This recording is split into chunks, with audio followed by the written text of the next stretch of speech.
Welcome back to my channel learning continuous. రాత్రి video పెట్టాను కదా, మన శివాజీ గారి మాటల విశ్లేషణ. అయితే ఆ వీడియో చేసిన తర్వాత నా క్లోజ్ సర్కిల్స్ నుండి చాలా డిస్కషన్ వచ్చింది నాకు. ఆఫ్ కోర్స్ మంచి డిస్కషనే, నేను that is what I was expecting. Fully brain storming, చాలా బ్రెయిన్ స్టార్మింగ్. అయితే ఆ బ్రెయిన్ స్టార్మింగ్ డిస్కషన్లో నాకు వచ్చిన కామెంట్స్ ఏంటంటే, ఆ, అన్న నువ్వు శివాజీ గారిని ఫుల్ సపోర్ట్ చేసినావు, వెరీ గుడ్. అంటే ఆడవాళ్ళని జాగ్రత్తగా ఉండమని చెప్తున్నావు, అది దట్ ఈస్ ఆల్సో గుడ్. కానీ ఒక్క సజెషన్ కూడా ఆ ప్రెడేటర్స్, అంటే ఈ ఎవరైతే భయంకరమైన వ్యక్తుల గురించి మనం మాట్లాడినామో వాళ్ళకి ఎందుకు చెప్పట్లే, ఆ మగవాళ్ళకి ఎందుకు చెప్పట్లేదు? ఎంతసేపు నువ్వు ఆడవాళ్ళు జాగ్రత్తగా ఉండాలి అని చెప్పినావు తప్ప, ఈ మగవాళ్ళని జాగ్రత్తగా ఉండండి, మీకు శిక్షలు ఉన్నాయి, మీకు కూడా శిక్షలు పడతాయి, మీరు అట్లా చేయడం తప్పు అని వాళ్ళకి ఒక్కసారి కూడా నువ్వు ఎందుకు చెప్పలేదు అని నాకు main comment, main criticism. Correct, అది కరెక్టే. నేను నా వీడియోలో ఒక్కసారి కూడా చెప్పలేదు ఏది అంటే, అరే మీరు అలా చేయకూడదు, దట్ ఈజ్ రాంగ్ అని నేను మెన్షన్ చేయలేదు. లాస్ట్లో చేసి ఉండాల్సింది చేయలేదు. బట్ నేను చేయకపోయినప్పటికీ నేను నా వీడియోలో క్లియర్గా చెప్పిన, ఏది ఒక ఎగ్జాంపుల్ తీసుకొని, ఒక పులి పులి నక్క ఎగ్జాంపుల్స్లో, ఒక ఫారెస్ట్ ఎగ్జాంపుల్లో I have clearly told that ఈ మెయిల్స్లో అందరూ ఉన్నారు, అందరూ ఉన్నారు. కానీ అందరితో భయపడాల్సిన అవసరం లేదు. We have to be careful with the ఈ డేంజరస్ గుంటనక్కలతో జాగ్రత్తగా ఉండండి అని నేను క్లియర్గా చెప్పాను మధ్యలో. కానీ అది అర్థం చేసుకోలేకపోయాను. స్పెషల్గా every one wanted me to explicitly tell that నువ్వు వాళ్ళకెందుకు చెప్పలేదు, వాళ్ళకెందుకు ఇది చేయలేదు అనేది మెయిన్ క్రిటిసిజం. అయితే ఇక్కడ మనం ఆలోచిస్తే, మనము ఇలాంటి పీపుల్కి ఏం చెప్తామండి? అంటే ఇట్లాంటి పీపుల్ మనకి ఈ గుంట నక్కలే అనుకుందాం వాళ్ళని. అట్లాంటి అట్లాంటి మేల్స్ ఎవరైతే ఉమెన్కి హామ్ చేస్తారో అట్లాంటి మేల్స్ని కొంచెంసేపు మనం గుంట నక్కలతో పోలుద్దాం. ఈ గుంట నక్కలు మొత్తం సొసైటీలో మన పరిసరాల నుంచి, అంటే మనం ఎక్కడైతే జీవిస్తున్నామో, అంటే ఈ అమ్మాయిలు ఎక్కడైతే జీవిస్తున్నారో వాళ్ళ ఉన్న పరిసరాల నుంచి ప్రెసిడెంట్ ఆఫ్ అమెరికా వరకు అందరూ ఉన్నారు. ఇందులో ఇల్లిటరేట్స్ ఉన్నారు, మంచి వాళ్ళు ఇల్లిటరేట్స్ ఉన్నారు, లేకపోతే చదువుకున్న వాళ్ళు ఉన్నారు, పొలిటీషియన్స్ ఉన్నారు, ఎవ్రీ వన్ ఈస్ దేర్. ఎవరిని అడ్రస్ చేయాలి? ఎట్లా అడ్రస్ చేయాలి మీరు చెప్పండి. ప్రతి ఒక్కరు ఉన్నారు కదా, నీ చుట్టుపక్కల నుంచి స్టార్ట్ చేస్తే ప్రెసిడెంట్ ఆఫ్ అమెరికా వరకు ప్రతి ఆల్మోస్ట్ నీకు అడుగడుగునా తగులుతారు. ఆఫీస్లో తగులుతారు, ఇంటి దగ్గర తగులుతారు, బయట తగులుతారు, రోడ్డు మీద తగులుతారు, సొసైటీలో తగులుతారు, ఎక్కడికి వెళ్ళినా తగులుతారు, నేను రిలేటివ్స్లో తగులుతారు. మరి ఇలాంటి వాళ్ళకి ఏం చెప్తాం? మనం చెప్పగానే వింటారా అండి? కొన్ని వింటారా అంటే, ఇది ఇది విని నేర్చుకునేది కాదు. ఫర్ ఎగ్జాంపుల్, నేను అన్నట్టు కదా, నేను it is a some kind of ఒక డిజైర్, ఒక ఒక ఒక బయలాజికల్ నీడ్ కదా. నేను నిన్న అన్నట్టు ప్రతి మనిషికి ఈ biological need it will varies. అది పుట్టుకతో వచ్చిన గుణాలు ఉంటాయి కదా, నేను దాని గురించి మాట్లాడినా కదా, క్లియర్గా మెన్షన్ చేసిన. ఆ పుట్టుకతో వచ్చిన గుణాలు, కొంతమంది ఏమో సాఫ్ట్గా ఉంటారు, కొంతమంది అగ్రెసివ్ ఉంటారు. వీళ్ళకి ఎవరికేం చెప్తామండి? ఎవరికేం చెప్తాం? అందుకోసం నేనేం మెన్షన్ చేయలేదు. అయితే మరోళ్ళు అంటారు, సరే మనం మెన్షన్ చేయలేదు, మరి వీళ్ళకి అగెయిన్స్ట్గా పోరాడొచ్చు కదా, ఒక చట్టం తీసుకురావచ్చు కదా అని నెక్స్ట్ వాదన. దీనికి నేను ఏం చెప్తానంటే, చట్టం తెచ్చినంత మాత్రాన చట్టం తెచ్చినంత మాత్రాన ఇలాంటి పీపుల్ ఇట్లాంటి పనులు చేయరు అని గ్యారంటీ ఏముందండి? చట్టం ఉన్నంత మాత్రాన ఇట్లాంటి పీపుల్ ఇలాంటి పనులు చేయడానికి గ్యారంటీ ఏముంది? ఎగ్జాంపుల్ చెప్పనా? కరప్షన్ ఉంది. కరప్షన్ మంచిది కాదు. కరప్షన్ కోసం ఎన్నో చట్టాలు ఉన్నాయి. యాంటీ కరప్షన్ బ్యూరో ఉంది, సిబిఐ ఉంది, విజిలెన్స్ ఉంది, ఈడీ ఉంది, ఎక్సెట్రా ఎక్సెట్రా, మన్ను మశనం చాలా ఉన్నాయి కరప్షన్కి. ఏమైనా మారిందా అండి కరప్షన్? కరప్షన్ ఏం తగ్గిందా? మరి ఉన్నాయి కదా చట్టాలు. సరే, నెక్స్ట్ స్టేజ్కి వద్దాం. నిన్న అన్న కదా, శివాజీ మాటలు మ్, శివాజీ మాటలని నేను ఖండిస్తున్నా, ఆయన కొంచెం సరళంగా మాట్లాడుండాల్సింది అని అని నేను అన్నా కదా. నన్ను అన్నారు, మా ఫ్రెండ్ యోధని అన్నాడు, అరే నువ్వు అక్కడికే ఖండించాల్సింది, ఇంకా ఖండఖండాలుగా ఖండించాల్సింది, అక్కడికే ఆపేయాల్సింది, యూ హ్యావ్ సపోర్టెడ్ హిమ్ అని అన్నాడు. అంటే ఆ ఉద్దేశం ఏంటిదంటే, ఇట్లాంటి పీపుల్ని అక్కడనే నరికేయాలి, అక్కడనే చంపేయాలి. అవునా? ఇట్లా చేస్తేనే వీళ్ళు మారుతారు, అంత గట్టిగా ఖండించాలి అని అంటాడు. అవును, కరెక్టే, అబ్సల్యూట్లీ రైట్. మనకు ఏదైనా సొసైటీలో ఏదైనా హినియస్ క్రైమ్ జరిగినప్పుడు మనకు అదే అట్లనే అనిపిస్తుంది, బ్లడ్ బాయిల్ అవుతుంది, నీ అమ్మ కొడుకులను అక్కడనే వేసేయాలి, కాలు చేతులు నరికేయాలి, ఆడనే బొంద పెట్టాలి అని మనకు అనిపిస్తుంది. కానీ యాజ్ పర్ లీగాలిటీస్ చూస్తే అది సాధ్యమా అండి? అవుతుందా? నీకు ఎమోషన్ ఉంది, very good, it is emotion ఉంది, కానీ కామన్ సెన్స్ కూడా ఉంది కదా. ఎమోషన్కి కామన్ సెన్స్ తీసేసినాం అనుకో, you will be in jail. ఈ పాయింట్ ఎందుకు మర్చిపోతున్నాడు నాకు అర్థం కాదు. ఎమోషన్ ఉన్నది ఉన్నట్టు ఎమోషన్ నువ్వు బయటకు అక్కినావు అనుకో, నువ్వు జైల్లో ఉంటావు. ఎమోషన్కి ఎప్పుడైనా కామన్ సెన్స్ ఉండాలి, అప్పుడే నువ్వు సొసైటీలో బతకగలుగుతావు. అవునా కదా? ఇప్పుడు జైల్లో ఉన్న ప్రతి ఒక్కరిని పోయి అడగండి, 90% ఆఫ్ ద పీపుల్ అదే చెప్తారు, అరే అన్న ఆ టైంలో చాలా కోపం వచ్చింది, వేసేసినవన్నీ ఏం ఆలోచించలేదు, ఇప్పుడు ఆలోచిస్తే తప్పు అనిపిస్తుంది అంటాడు. ఓన్లీ ఎమోషనే ఉంది, కామన్ సెన్స్ లేదు. అవునా కదా? ఇట్లాంటి పోనీ, ఇది కూడా కరెక్టే అనుకుందాం, ఓన్లీ ఎమోషన్సే కరెక్ట్ అనుకుందాం. ఓన్లీ ఎమోషన్స్ కరెక్ట్ అనుకొని మంచి మంచి మాధ్యమం ద్వారా, ఫర్ ఎగ్జాంపుల్ మూవీ మాధ్యమం ద్వారా సినిమాలు కూడా తీసారు. ఎట్లాంటి సినిమాలు? కరప్షన్కి అగెయిన్స్ట్గా, కరప్షన్ చేస్తే డైరెక్ట్ వేసేసుడే, సంపేసుడే. ఎక్కడి నుంచి? జెంటిల్మెన్ దగ్గర నుంచి స్టార్ట్ చేస్తే, జెంటిల్మెన్ 1996లో భారతీయుడు, తర్వాత అపరిచితుడు, తర్వాతనేమో ఠాగూరు, ఒక ఒక కొన్ని పదుల సంఖ్యలో సినిమాలు వచ్చినాయి కదండి కరప్షన్ మీద వస్తే వేసేస్తా, యువసేన, ఇట్లాంటి ఎన్నో సినిమాలు వచ్చినాయి. కరప్షన్ కరప్షన్ చేస్తే సంపేసుడే. ఎక్స్ట్రీమ్స్, నేను చెప్తున్నా ఎక్స్ట్రీమ్స్, మీరు అన్నారు కదా ఎక్స్ట్రీమ్స్, ఎక్స్ట్రీమ్స్ ఎందుకు చేయరు అని. అట్లాంటి మూవీస్ వచ్చినాయి కూడా, హిట్ అయినాయి కూడా, కానీ ఏమైనా మారిందా కరప్షన్? ప్రజలలో ఏమన్నా మైండ్లో, మెంటాలిటీలో ఏమైనా తేడా వచ్చిందా అండి? ఏం రాలే కదా. అంటే చట్టాలు ఉన్నా ప్రజలు మారట్లేదు, ఎక్స్ట్రీమ్ స్టెప్స్ చూపించి సంపేస్తామన్నా ప్రజలు మారట్లేదు. దీనికి ఇంకొక ఎగ్జాంపుల్ చెప్పనా?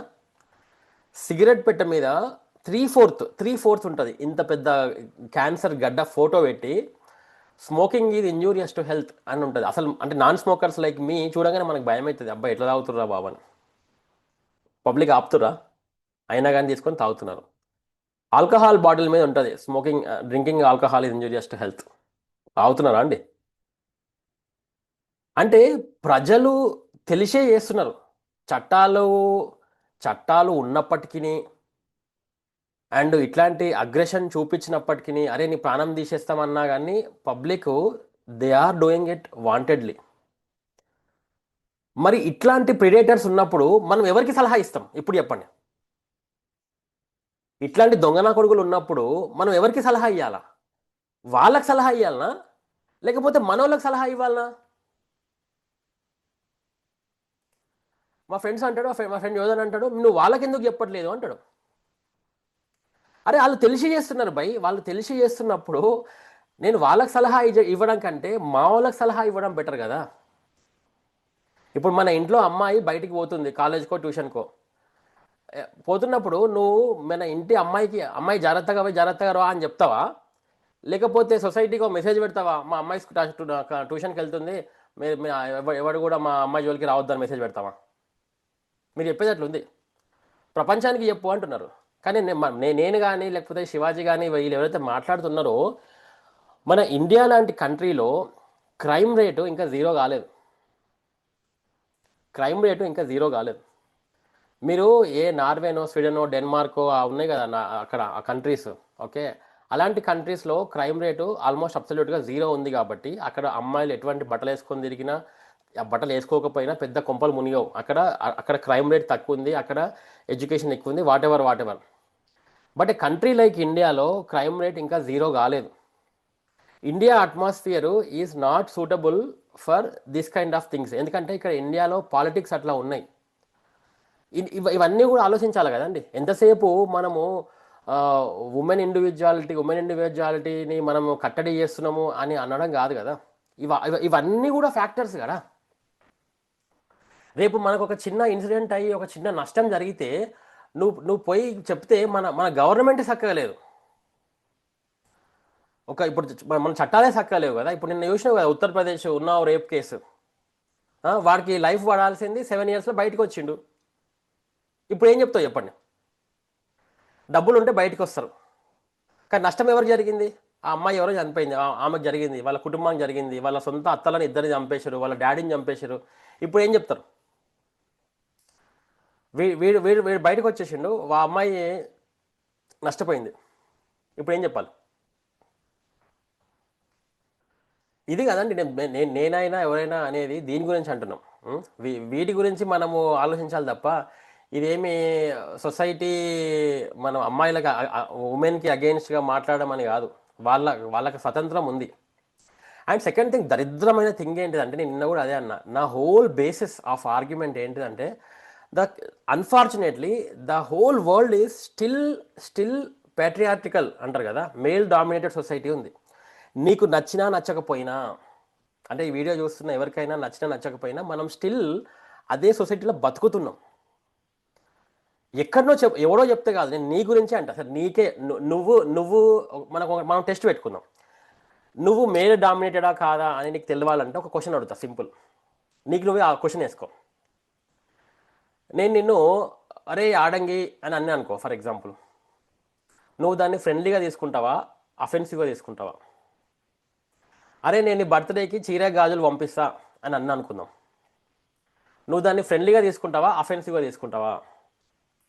ఒకవేళ నువ్వు ఫ్రెండ్లీగా తీసుకుంటే, నేను నిన్ను ఆడంగోడా అని అంటే, ఆడంగోడా అనే తిట్టు కాదు, మన వాళ్ళు అట్లా తయారు చేసిరు, నేను నిన్ను ఆడంగోడా అని సరదాగా అన్నా. కానీ నువ్వు దాన్ని ఫ్రెండ్లీగా తీసుకున్నావు అనుకో, you are absolutely not male dominated. నువ్వు ఆడవాళ్ళని మగవాళ్ళని సమాంతరంగా చూస్తున్నావు. నేను నీ బర్త్డేకి చీర జాకెట్ పంపించిన, గాజులు పంపించిన అనుకో, నువ్వు దాన్ని ఫ్రెండ్లీగా తీసుకున్నావు అనుకో, you are not male dominated. You are equal, అంటే నువ్వు అన్బయాస్డ్గా ఉన్నావు. బట్ ఏ ఒక్క క్షణాన కానీ నువ్వు ఒక్కసారి బాధపడ్డా, అరే ఈడేందని అంత మాట అనేసిండు, నేను ఆడంగొన్నా, నాకు చీర జాకెట్ పంపిస్తాడా, నాకు గాజులు పంపిస్తాడా అని నీకు అనిపించింది అనుకో, యు ఆర్ మేల్ డామినేటెడ్. ఈ క్వశ్చన్కి మీరు ఆన్సర్ చేసుకోవచ్చు. మేల్ డామినేటెడా కాదా మన సొసైటీ అనే నీకు డౌట్ వస్తే ఈ క్వశ్చన్ వేసుకోండి. అరే అంతెందుకండి, నేను సినిమా భాషలోనే చెప్తా. ఇన్ని సినిమాలు చూస్తున్నాం కదా, హీరో దేనికి కూడా చెల్లించడు. హీరో విలన్ గాడు ఏం తిట్టినా హీరో ఏం బాధపడడు. ఒక్కసారి విలన్ గాడు అరే నువ్వు మొగాడివైతే చెయ్యిరా అంతే, ఒక్క డైలాగ్కి హీరో గాడు లేచి వాడిని వాయిస్తాడు. అంటే ఏం చెప్తున్నా సొసైటీ? ప్యాట్రియార్కలా కాదా, మేల్ డామినేటెడా కాదా? మరి ఇంత మేల్ డామినేటెడ్ సొసైటీలో మనం బతుకుతున్నప్పుడు ఇట్లాంటి గుంటనక్కలని, దొంగనా కొడుకులను నువ్వు ఏం చెప్పి ఆపగలుగుతావు? అరే 1 year babies, 2 years babies, 5 years babies ఎటువంటి అన్నం పుణ్యం ఎరుగని, వాళ్ళు ఏమన్నా చేయగలుగుతారా అండి? 1 year బేబీస్, 2 years బేబీస్ని ఏమన్నా అట్లాంటి థాట్స్ వస్తాయా? అలాంటి బేబీస్ మీద కూడా వీళ్ళు అఘాయిత్యం చేస్తున్నోడికి వాడికి పోయి నీతి వాక్యాలు చెప్తే, అరే నువ్వు ఆడు 1 year బేబీ మీదనే అఘాయిత్యం చేసినోడు,